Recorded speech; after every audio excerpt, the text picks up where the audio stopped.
Folks, welcome back to the show where you know if you might get married in 8 years. It is, of course, Train Wreck Rules, where we break down the latest episode of Vanderpump Rules each and every week. So let's get my co-host, the Tom to my Tom, in here. AQ, another one in the books. We were talking in the warm-up, but potentially kind of a lame duck episode here before the finale.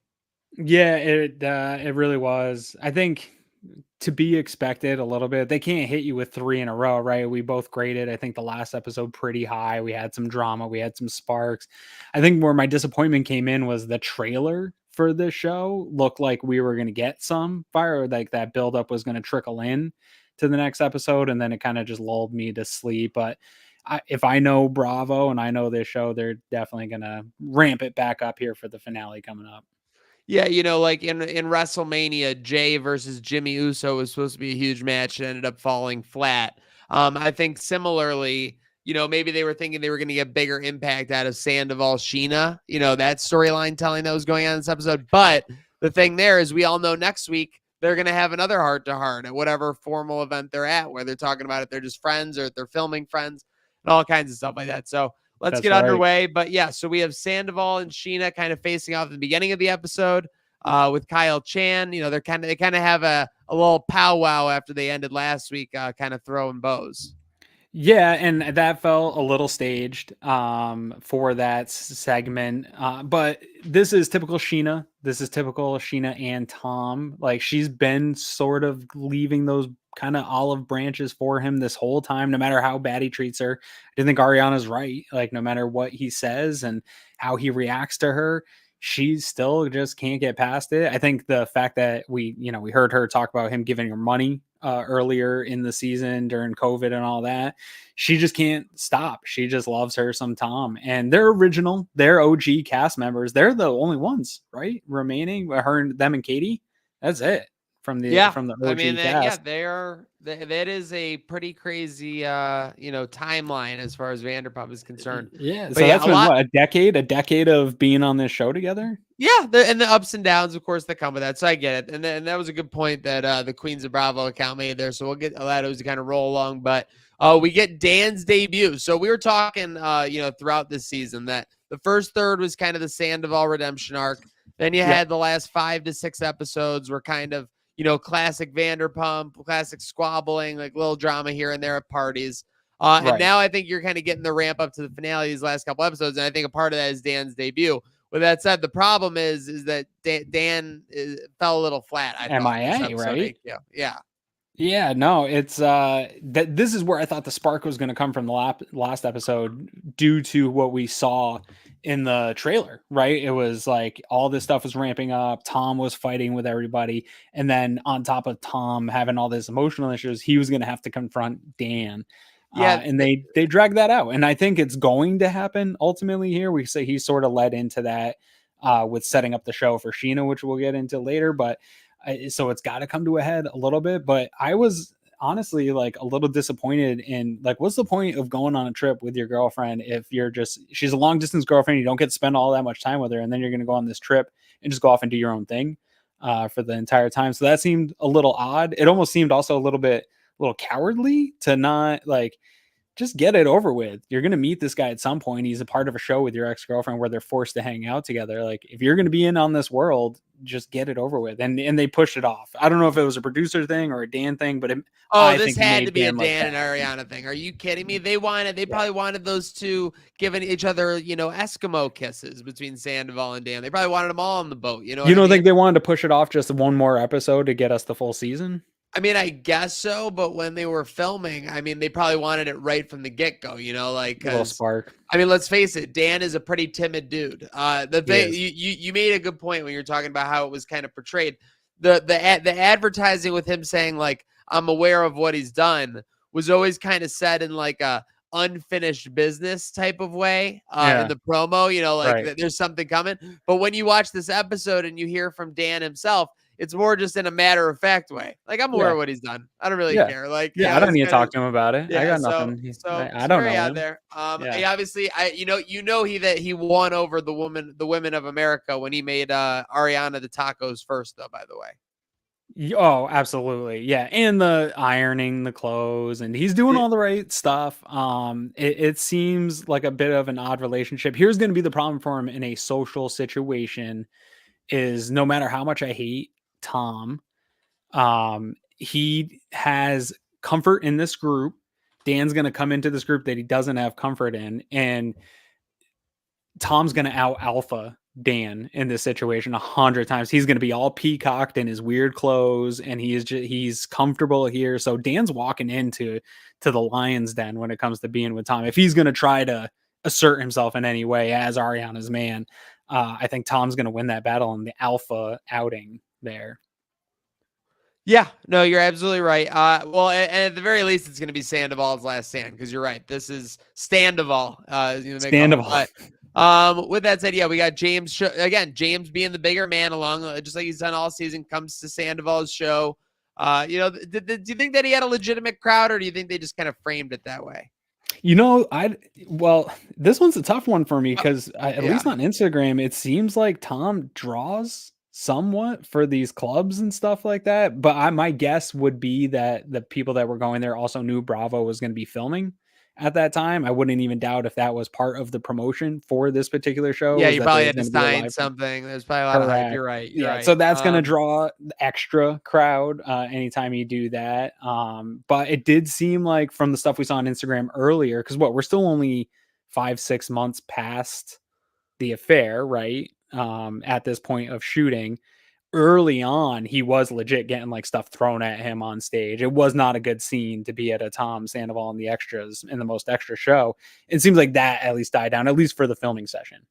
Yeah, no, that did seem to go that way. So, what was weirder to you, Tom's outfit with the lights on it, if you saw that, or how Schwartz was being with Joe when she was at the show?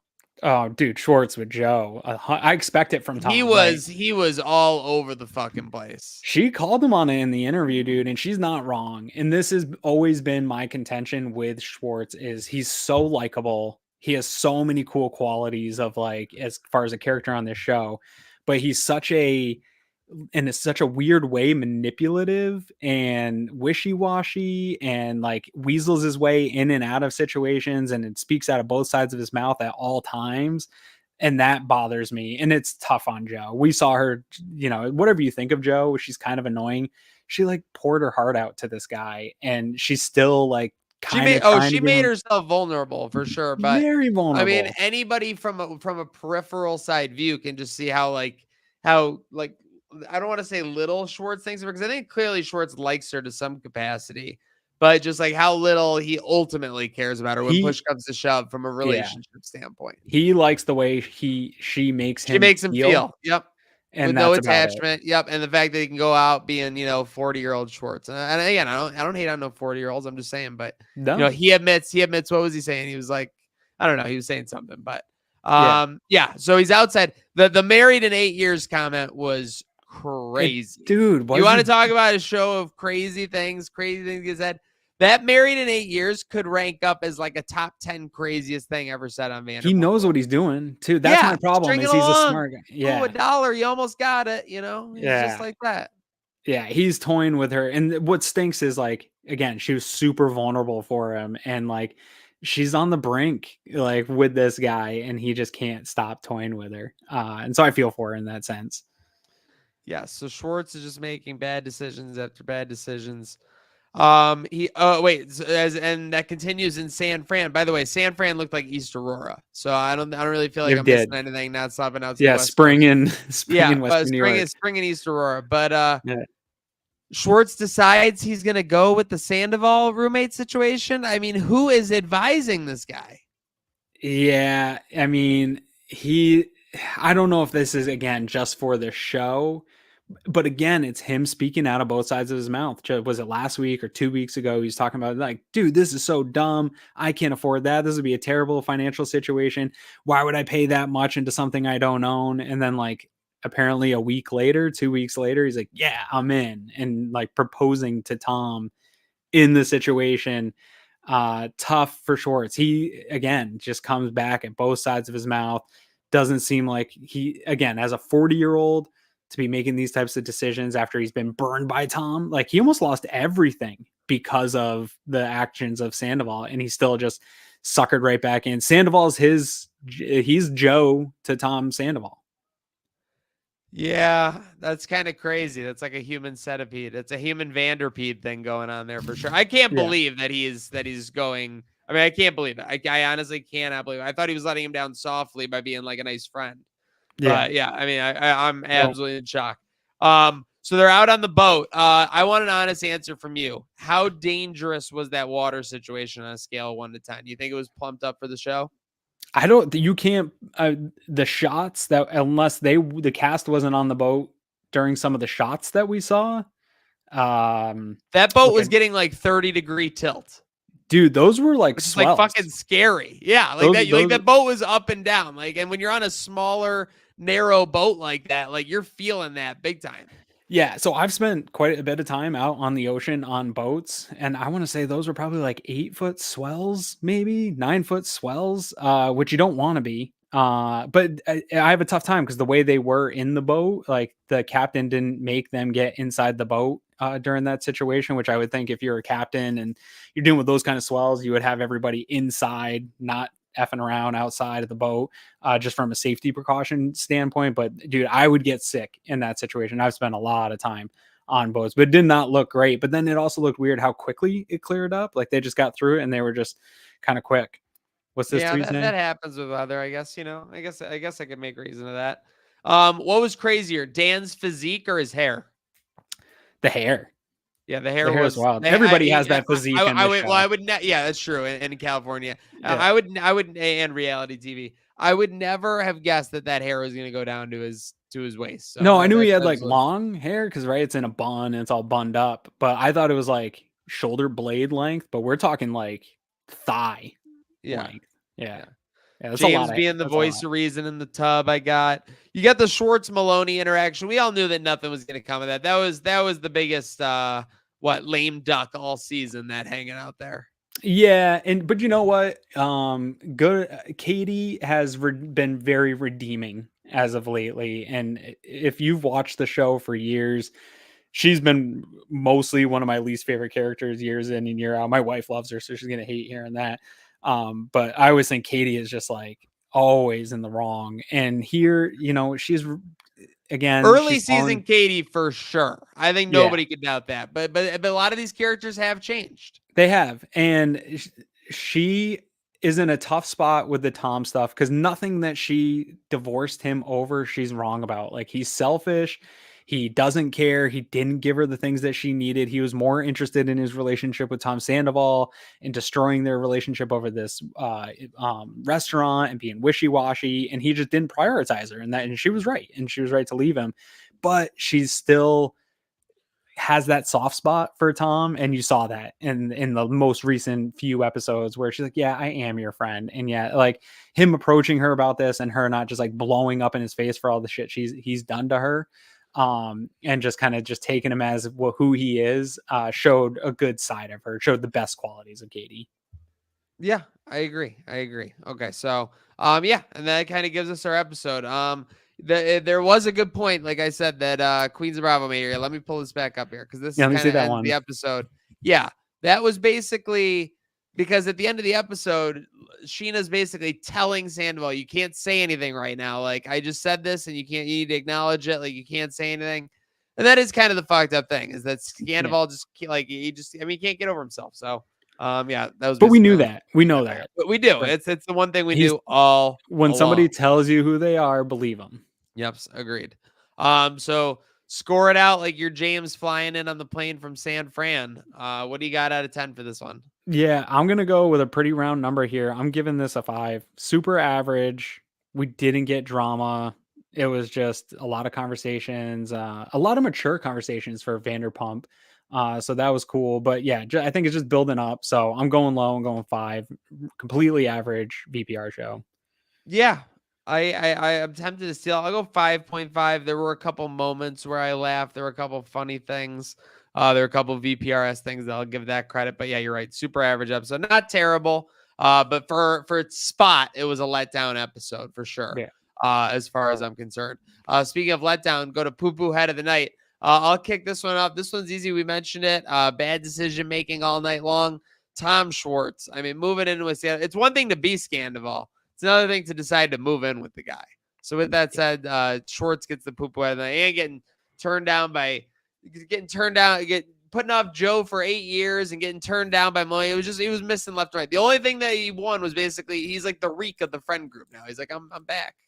Yeah, he's the clown of the group. Yes, but you're 40, man. Like, it's time to stop this game. Yeah, I also had him as poo-poo of the night, but I did have Dan as an honorable mention just for tagging along and not doing anything. Like, that's a great transition to our Vanderpump Power Rankings, where we rank the top 5 characters of each episode, 1 through 5. 5th gets 1 point, 4th gets 2 points, 3 gets 3 points, 2nd gets 4 points, and 5th gets 5, or 1st gets 5 points. The end of the season, we'll tally them up for a season-long champion, because my honorable mention for my Vanderpump Power Rankings is Dan. My Danderpump is very bland, but he gets an honorable mention for making his debut after all this wait. We'll see. Maybe he'll have a big episode next week. But 5, kicking it off, I got Ariana. She kind of got to call the shots this episode, got to kind of do her thing. So I appreciate that. Got that going on, obviously. 4, I'm going to go Allie. Maintained, her composure in the whole situation.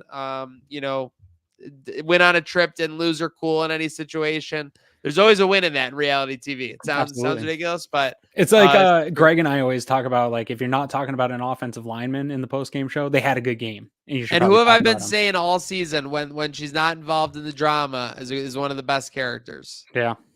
Lala. That's coming in at 3. By the way, that birthday suit, it wasn't slacking. I give credit where credit's due.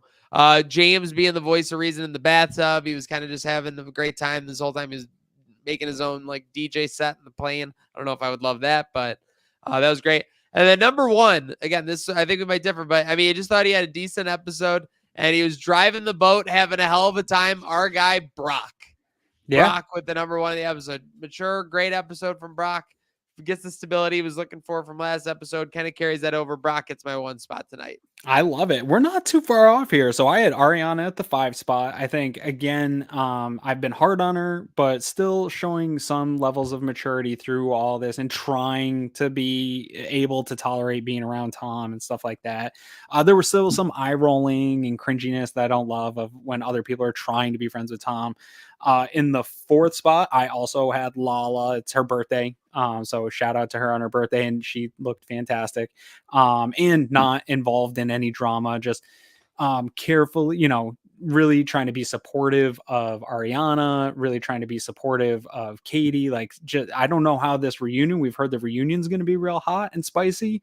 But so far to this point, trying to be supportive of all of her friends throughout here. And then I do have Katie taken in the 3 spot. I loved how she handled Tom and his awkwardness, and she's been more redeeming as of late. And her and Ariana almost poked fun at themselves. I don't even know if it was intentionally of them being the new Toms, but also when you see the restaurant still not even close to opening, it's so true that they're the new Toms. And then in the number 2 spot, I had Sheena. Again, being the mature one and trying to lead the horse to water with Tom, and like, dude, you need to apologize for these particular things, and here's how you have to do it, and trying to have mature conversations with this guy. Shout out to her on that. And then number 1, dude, Brock, not coming for the number 1 spot because James is holding that down, but he's really establishing himself as a favorite of mine on this show. And I didn't love him when he first came on the scene, and there was all those reports of he's a bad dad and all this stuff, and I didn't love him. And he has been so redeeming this year. He's really gained a lot of fanfare from me. Yeah, he's just always having a good time. And that conversation he had with Ariana, he's always kind of trying to mend the things in the group, but then being understanding at the same time and just being a friendly voice of reason. And to be married to Sheena is tough because she also kind of stirs up a lot of the drama at times. And it's like living near a tornado center. Yeah, but he puts her also, he's not scared to tell her and put her in her place a little bit. And I think she needs that. And so I've really loved the character arc here for Brock throughout this season. So he gets another, I think that's my like 2nd or 3rd of him being in the top 2. He's having a run this second half of the season. Yeah. All right. And so we wait, didn't get any tighties from him. No, that's true. We didn't have to deal no with any Brock speedos. pod this episode. I mean, not Yeah, that the ladies don't love it, but makes it a yeah. little easier for us. Speaking of making it easy on us, thanks for tuning along here on Trainwreck Rules. Thank you, AQ, for joining along. We only got one episode left, so we'll do one episode. I'm thinking next week, and then we'll do one maybe either after the reunion or somewhere along the reunion thing to kind of total up the season. I was gonna say we might have to do an emergency one. If the reunion's as spicy as the rumors and the stuff that we're hearing, it might have to be an emergency press conference after. I'm gonna be on standby. Sounds good. Vanderpump. Thanks for following That's along it. with us, AQ Maniac. Make sure to go have a good night now, because this is the show where you bring your mistress, not your wife. Have a good night now.